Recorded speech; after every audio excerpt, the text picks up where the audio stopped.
Okay, I'm Cynthia, and I'm the host of the reality series CPS The Horror Stories. I'm not an attorney or a social worker, but I am a mom who went through my children being kidnapped by CPS. After 2 years of fighting, I did get my kids back, but it doesn't mean that we don't struggle and have difficult times in dealing with all of the mental issues that CPS caused us by kidnapping my children. So now I have this platform to allow parents such as yourself to be able to share their story and their truth and be able to encourage others who are going through this that they're not alone and that we are there for them, and that the more of us united together, hopefully we can take this department down. So Tami, do you want to go ahead and introduce yourself? Tell us where you're from, how many kids you have, and remember, if your case is open, please don't mention any names. Okay. Yeah, hi, my name is Tami, and I have had an ongoing issue with CPS harassing, and I have 5 kids full-time, and I have 7 kids, or 2 kids part-time, so 7 together. Busy person. I only have 3 of them that were removed from my care at this point. Um, I had actually just had a case closed in May, and it reopened because of a car accident. So, yeah, I'm going through some pretty rough stuff with CPS right now. Were you ever in the foster system as a Yeah, child? Okay, yeah, can we start there? yeah. Um, Go ahead. Sorry. How old were you and where did you go? How long were you there? All of that. So I was placed into foster care in when I was 15 years old. The court, I guess, beforehand actually told my adoptive father to send me to a behavioral modification program at the age of 13. So I'm not sure if that really counts as foster care or not, but it was kind of like a group home situation, court ordered. And then 15 is when I went into actual foster care. Now, how was your foster homes? Was there any abuse or anything? Yeah, actually, there was only one home that I could say that really had. I still talk to her, and she's a wonderful woman. Um, but the other homes that I was in, definitely abusive. Times where we weren't given food, we weren't given clothes. I wasn't allowed to, go anywhere, have any friends or any contact with my family. There was, I ended up running away from the system just so I could provide for myself. I wasn't given any type of help or, verbal abuse was a real constant thing that we had to put up with. And that was just kind of like an ongoing thing throughout the whole time that I was in foster care. Um, wow. Do you talk to your dad? That's kind of like so the dad that I was taken away from, yes, I am in contact with him. We have a really good relationship. I honestly don't think that I should have been taken away. I was taken away from him just not because of abuse, but because of the fact that my mom left me when I was 2, and didn't tell anybody who my biological father was. And this man took it on himself to raise me as his own. Once CPS, I'm not sure how they got involved or what, but they found out he wasn't my biological father and removed me from his care, even though he raised me. So I do talk to him, and he's an amazing man. So Wow. Um, how old were you when you had your first child? I was 16 pregnant, 17 when I had her. So what are the ages of all the children? I have a 13, 12, 11, 9, 7, 3, or 4. She just turned 4 and 2. Wow. Yeah. And only 3 were taken. 3 of them were taken this past time. I have a really long history.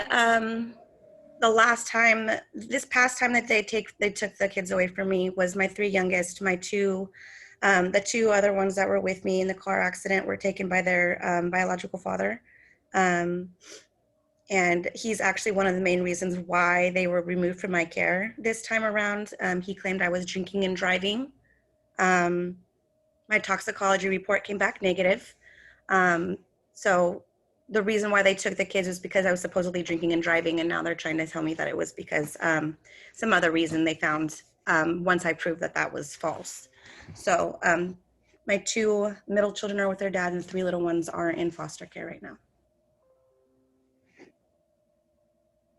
Wow. So do you have any in your care? I have half custody of my 2 oldest, so I do have them, but the other 5, the 5 little ones, I don't have any custody. Is the case closed? This case is not closed. No, Oh, the previous one, I had a previous one. It's a really long story. Well, okay, go ahead. Start from the beginning. Tell me why CPS showed up in the first place and what were the allegations? So the first time that they showed up was in 2018. I was in a domestic violence relationship for some time before all this happened.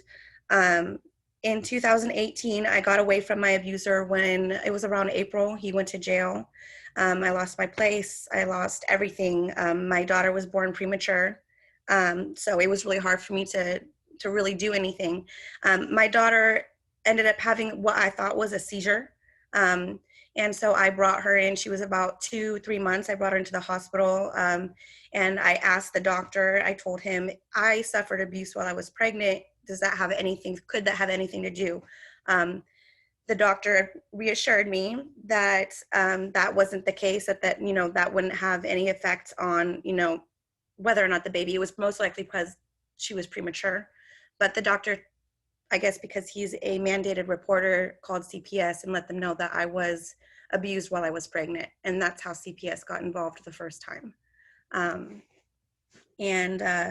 So even though I had been out of that relationship for about 4 or 5 months, they said I was neglecting my kids and that I subjected them to that. And so they removed them from my care. I did have proof that I was 2 weeks away. I'm enrolled in college. I'm a college student. I have been since that first case happened. I had proof that I was taking care of them. They always had food. I had a support team. I had proof that I was 2 weeks away from moving into the house that I'm in now, but they didn't do any type of investigation, and they just took them. So that's what happened with that first case. The main thing was that they took them away from me because I was in a domestic violence relationship. Wow. So what did it look like when CPS showed up at your house to take them? I was at my sister's house when they came, and I have no idea how they found me there, but they showed up at her house, and they told me that they were there for the little babies. At the time, the baby was about 5 months, and my other baby that I had at the time was about 1.5, maybe 2 years.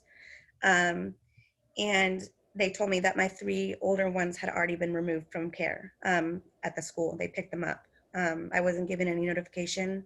I wasn't called by the school. I didn't know anything. I just knew that they had already, they didn't give me any resources or anything either. So they kind of just showed up, and it was, it was a struggle. The baby didn't want to go. She was crying. I thought, I couldn't do anything. So it was pretty ugly. Wow. Did they have a warrant or anything? Any paperwork? They didn't show me any paperwork. And at that time, I didn't know any of my rights. I didn't know what to do. They didn't let me know what to do, the next steps. And so I kind of got lost in it. They didn't show me any paperwork. They didn't tell me what to do, my next steps, nothing. They kind of just took them and said that they'd be in contact, and that I would have a court date.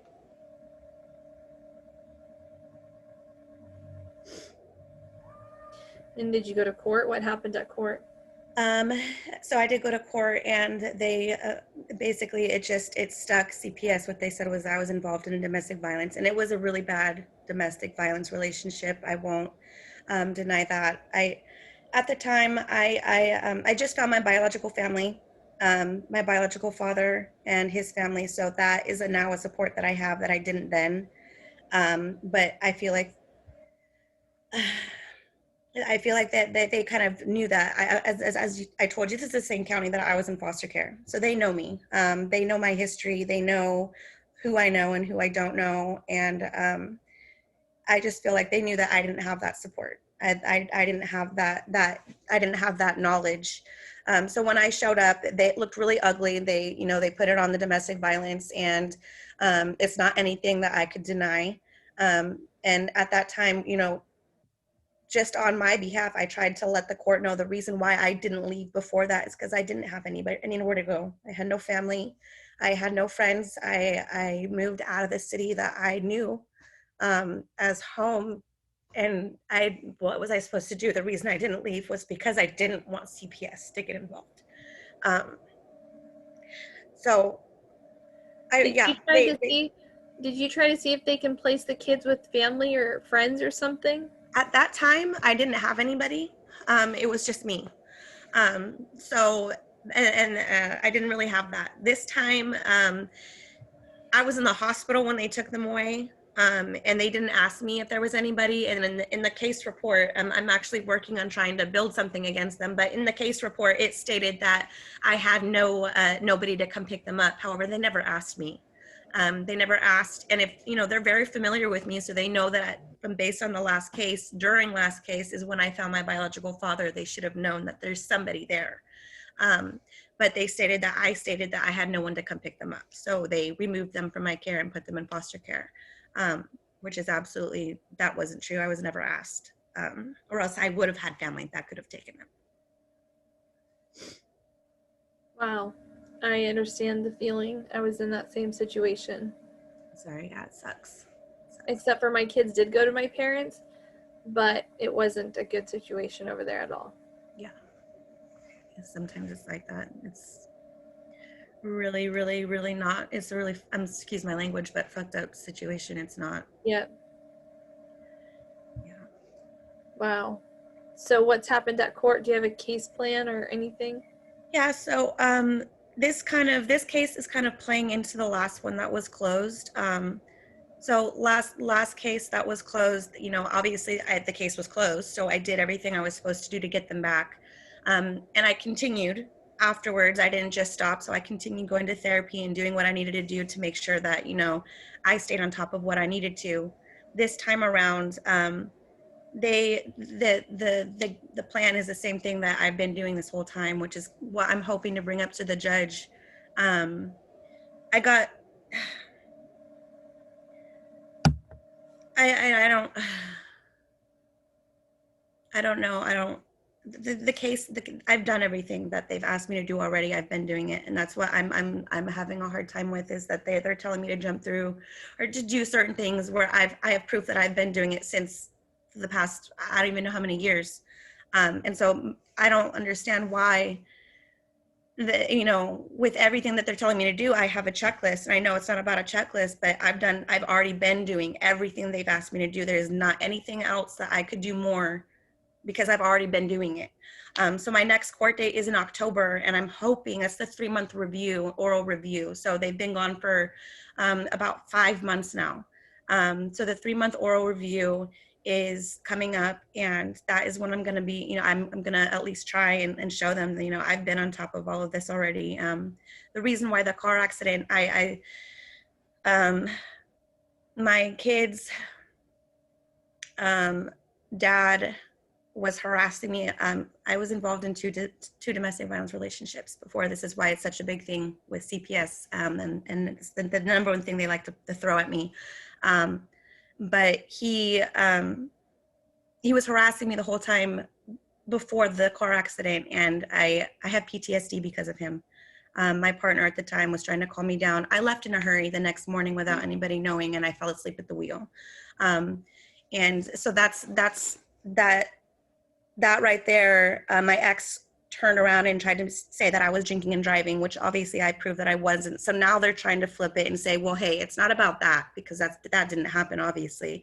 What it's about is now that her and her partner that she's in a relationship with now are a domestic violence relationship, when there's absolutely none of that has ever happened.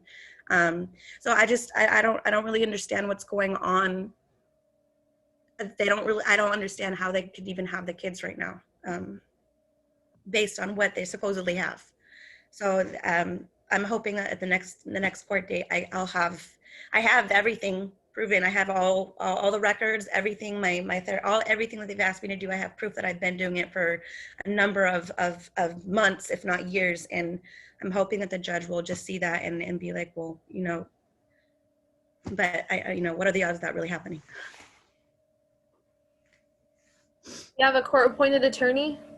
I don't. I don't know if they do that. I'm trying to raise money. I'm starting a GoFundMe. Where do you live? I live in Napa County. In California? Yeah. You should call my attorney. Um, We have a radio show on Saturday night. Why don't you call? Yeah. Okay. What is that radio show? You can ask him questions and he'll tell you what to do. Okay. And what's the radio show? It's KABC radio. KAVC radio? Yeah, BC. Oh, B? Yeah, like ABC, but with the K in the beginning. Got it. Okay. Okay. And 800 Uh-huh. 222 Okay. 5222. Thank you. Yeah, and that's the Saturday? Yeah, from 7 to 9 our time, California time. Okay. Let me know if you decide to call in, because then I can have them put you on the line, Okay. Not put you on a hold. Okay, yeah, no, definitely. I'll call on Saturday at 7 o'clock. Yeah. So do you get to see your kids right now or no? My two oldest are not two oldest, the two oldest that are not in my care right now, I don't. He got an emergency custody order. We had shared custody before, so now I'm going back to court for that. I was just granted 4-hour visits weekly, but I've been evacuated from my house due to the fire, so now I haven't seen them in 3 months. And then my 3 little ones that are in CPS, I'm allowed to have 2-hour visits every week. And are you, oh my gosh, I had a question I forgot. I'm sorry. Keep going. No, well, no, I forgot.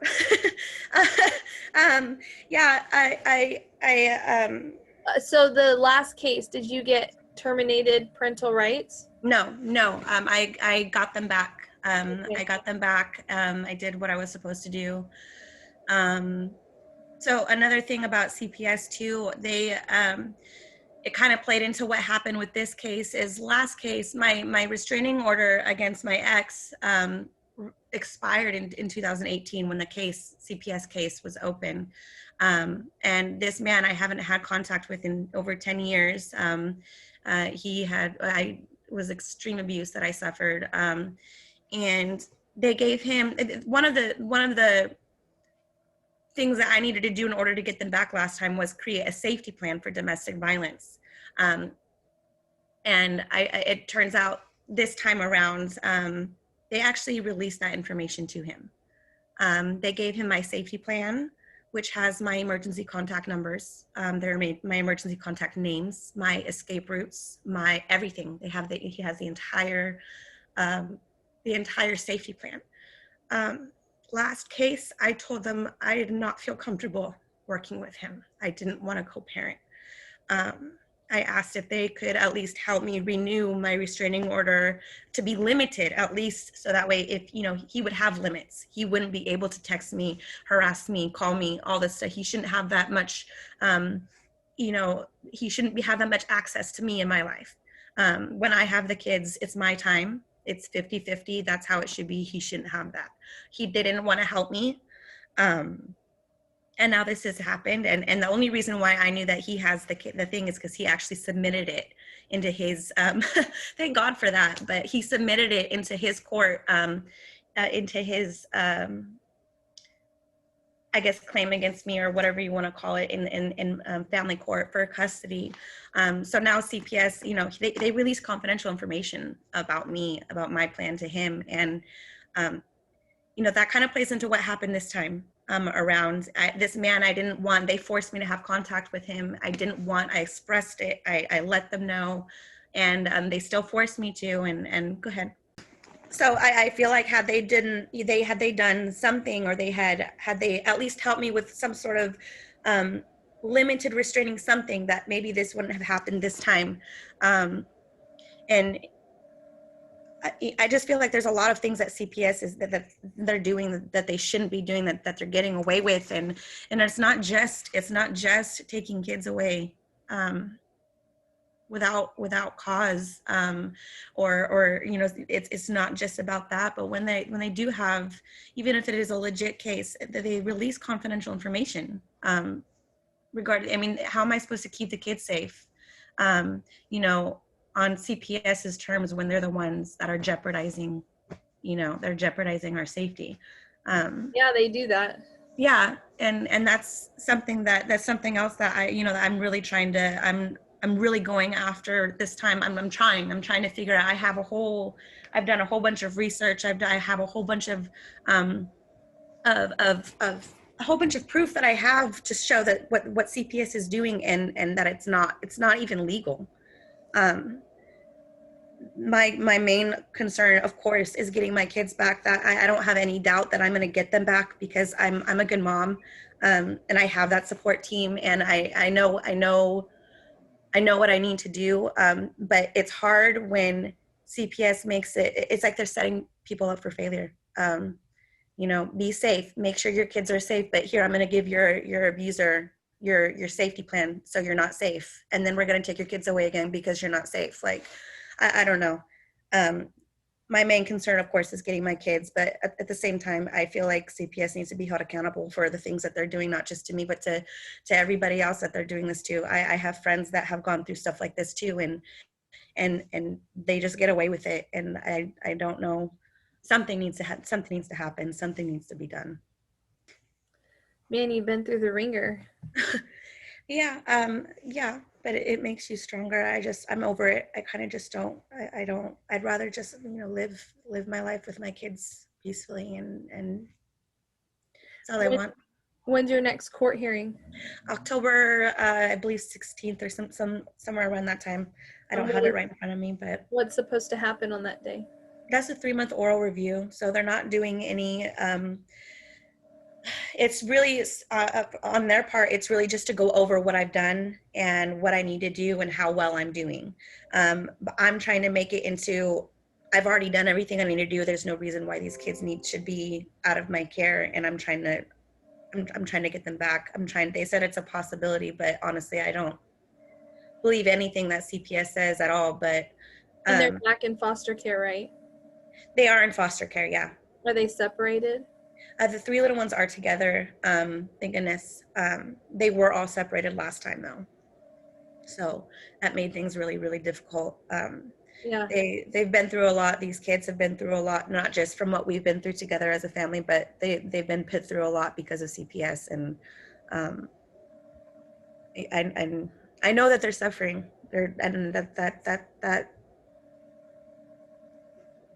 I know. I can't do anything about it. What were the original allegations on you? This time, the drinking and driving. Were you? No. And I took a toxicology report. They did a blood draw. Everything came back negative. They literally didn't even take that out of the case report. They literally crossed it out in the court report and said that that's not relevant anymore, because obviously it wasn't true. And they switched it to, now me and my partner have domestic violence issues, which is bullshit. I can admit to the past that I've had, and it's not a nice past. I've been abused by 2 different men over a number of different years. But I'm in a different spot. I've moved on. I'm in college. I'm doing what I need to do to better myself. I have a good support team. I'm taking measures that I need to on my own. So, and the fact that, one, they're just throwing out domestic violence. Why? Because I have a history of it. There's no proof. There's no record. My girlfriend and I are very well connected to the community that we're in. So I have, character witness, everything. There's not one concern that has ever been. She's even involved in the visits with my kids. They're not biologically hers. So I mean, if there was really a concern for domestic violence, then why would they even allow her in the same room with me with the kids? I don't understand. And there's never even been domestic violence with me and her before, you know. I finally turned over. I've been doing a lot of work on myself. And in part, maybe that is due to CPS and the requirements of, you know, go to therapy and whatever and do that. So cool, that worked out. But I feel like they're just throwing things out there. They're just looking for a reason. And I know they messed up this time because I feel like they have this cleanup social worker that we had that was just like, you know what, we just want to hold space for, you know, what you're going through. And I don't even know what that means. Like, hold space for what? You know, I don't understand the fact that my ex said a social worker told him that I was drinking and driving. I don't know if that's true or if he just said that, but he put her name on blast. So I went to her supervisor. They've been giving me the runarounds. They haven't given me a direct answer. It's been months since I've heard anybody about that. Regardless if it was true or not, which it wasn't, that toxicology report or that medical information should not have been released to my ex-abuser. It doesn't matter what the outcome was. If you would have seen that result on the CPS report, that's different. But from the get-go in the hospital, that's when he said that she said that about me. So I don't know if that's him bullshitting, because that's very likely, or if that actually happened. But then to the point where she actually put that in a court document saying that I was drinking and driving without any type of proof. And then a couple days later is when my toxicology report came back. And now what? Now her supervisor doesn't want to talk to me. Nobody wants to tell me why that was even said. And now that I proved that wasn't the case, my toxicology report came back completely clean. Why aren't the kids back with me? That doesn't make any sense to me. If that was the reason why, and I don't know. And then the fact that they all of this, I guess it's just coming together. The CPS, they completely breached my confidentiality in so many different ways. My head is spinning, especially with that safety plan. I can't get over that. So this case was about the drinking and driving, which was, like I said, which was false. And then it turned into domestic violence. And now we're trying to fight that. So she's getting an attorney as well. She's trying to get an attorney for herself, for just so she can have that for herself. And I'm trying to get something so I can get something going against CPS, because this is just straight harassment. And my kids are being traumatized due to all of this. And I can't do anything about it because I'm not in power. They are, you know, and there's nobody over them to put consequences or anything. It's ridiculous. Exactly. And that's not right. My kids are suffering. You know, my 2-year-old, you know, she 2-year-olds, they get distracted easily, but I can tell she's different. But my 4-year-old, she's super depressed, and she's this bubbly person. They're just such good kids, and they're so withdrawn, and they're so confused. And I'm not even allowed to tell them that it's okay, you're gonna come home. I can't tell them that. No. And just to see them just withdrawn and not even themselves anymore, and I can't do anything about it. And it's just, this is all CPS. They shouldn't be there. They should be here with me. Yes. And I have the support team, and I have what I need in case anything were to happen. I have something to fall back on, you know. And there's these kids that are getting abused, that are just being left alone, and they're going to come mess with somebody because she's an easy target. Because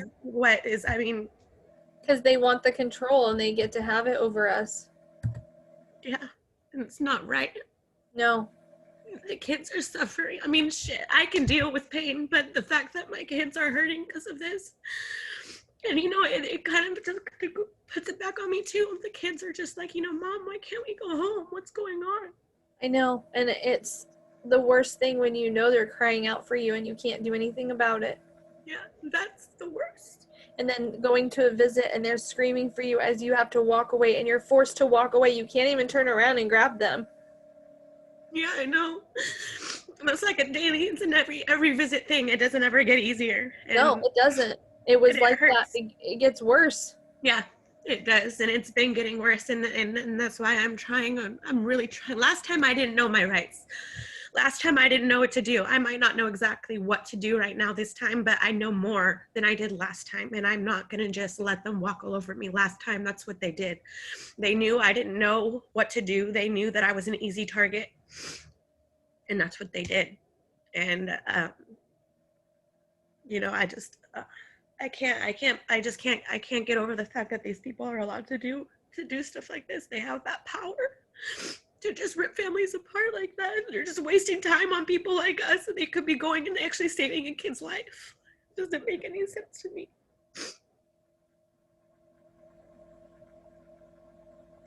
Sorry. No, you're fine. My heart is breaking for you. I just want them back. I'm tired of it. Like, I honestly feel like I've been a target since I was a kid. I was kicked out of the foster care system just due to the fact that I was pregnant. They didn't want to deal with a pregnant foster teen, so I was emancipated at 16. But ever since then, it's been like this ongoing. I was good for a couple of years, and then that domestic violence whole thing happened, and you know, shit happens. But that's not. I've never had any type of child endangerment. I've never had any type of child abuse. I would never do that. I've never had any history, any suspicions, any nothing. I'm a really good mom, and I love my kids more than anything in this world, and I would do anything for them. And that's why I'm not going to stop fighting, because they don't belong there. They don't belong there. They belong here. Oh, and don't stop fighting ever. I won't. I know they're going to come home. It's just that this shouldn't even be happening. I don't fear that I'm losing them, because I know I didn't do anything wrong. I know that, and that's the thing too, is that you don't actually know that because CPS has that power. But like on paper, I have something to counter everything that CPS is trying to say. So eventually, I just wish it would be now. Eventually, I'm sure, I'm positive it has to be seen that they don't belong in foster care. And I'm hoping that the county will see it. I'm hoping that the judge, but that's all I can do. You know, I mean, I'm putting my kids' future. I mean, in the beginning of this case, they didn't even allow me to see them. They said that because of the drinking and driving that I am a detriment to my kids. So for the first month, I wasn't even allowed to see them. I wasn't allowed to talk to them. And then once the toxicology report came back, that's when things started to change. And they're like, okay, well, now you can have visits. Okay, now you can talk to your kids. But that whole time that I went without talking to them or without seeing them or anything, and we had just gotten into a car accident. I couldn't even see them.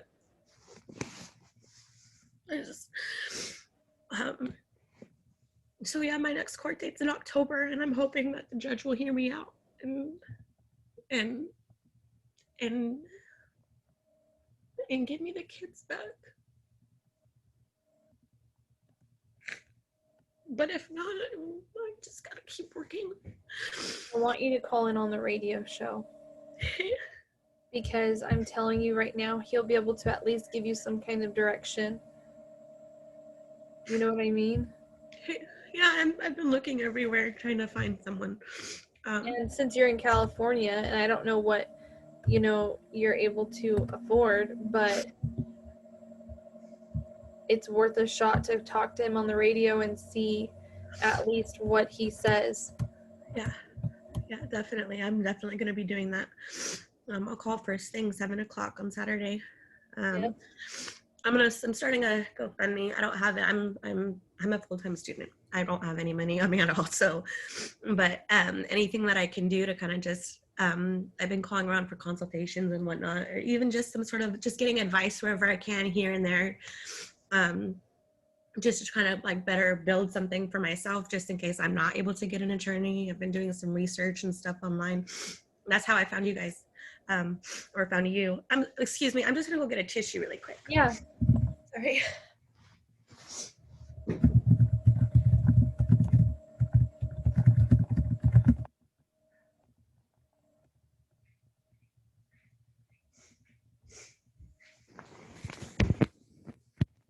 Sorry. Okay. But yeah, that's how actually I found you guys through, or I found you, one of my friends that's been fighting CPS also, she told me about you. So I thought maybe it's something, at least to get CPS out there. You know, it's something that it needs to be known. What Yeah, CPS it does. Everybody needs to know the traumatic and devastation and corruption that CPS causes us. And it isn't just for a short time. Even if you got your kids back today, you're going to be dealing with hell the rest of your life, just like I am. Yep. And people need to know. Yep. What would you tell people that are watching right now? Well, if you're don't know, you need to know your rights. Educate yourself. Don't let them take your kids. They might have them right now, but you have to fight for them. If you know that you're a good parent and you know that you love your kids, then you won't stop until you get them back. It might not work out the way you want it right away, but just educate yourself. Make sure you know your rights as a parent and you know your rights just personally in general. And don't trust CPS at all. They will act like they are on your side and that they want what's best for you and your kids, and they don't. Right. They don't want anything that's good for you or your kids. They want to take your kids. I don't know what they want to do with them. They want to sell. Yeah. See, so I didn't want to go. I didn't know how you guys, but that's my take on it too. Tami, I want to hug you right now so bad. We're not that far from each other. Where are you at? I'm Southern. Okay. I have some family down there. Where about? I have some in Los Angeles, Palmdale. Is it Palmdale? Maybe when you come down, let me know and we can have lunch. Yeah, definitely. I'd like to do another part on this after you go to court a few times and, when you get your kids back, I want to know and I want to do another interview if that's okay. Yeah, definitely. Message my assistant, the one that you've been talking to, and get my phone number. And that way on Saturday when you call, I can tell them to put you through. Okay. Awesome. Thank you. So I just call her and get your info? Yeah, message her like you have been and she'll give you my number. Okay. Awesome. And she's going to give you a book too. Okay. So please stay in touch. Let me know how I can help because I do have some knowledge and I work for an attorney. Yeah, cool. But keep watching our videos, share them. And that's how we're going to get this handled. Okay. All right. I do. Thank you. You're so welcome. And also, since you do have part custody, right, of your other ones. Yeah. If they want to be interviewed by my daughter to share their experience about being taken, my daughter does that. And again, that just helps even more.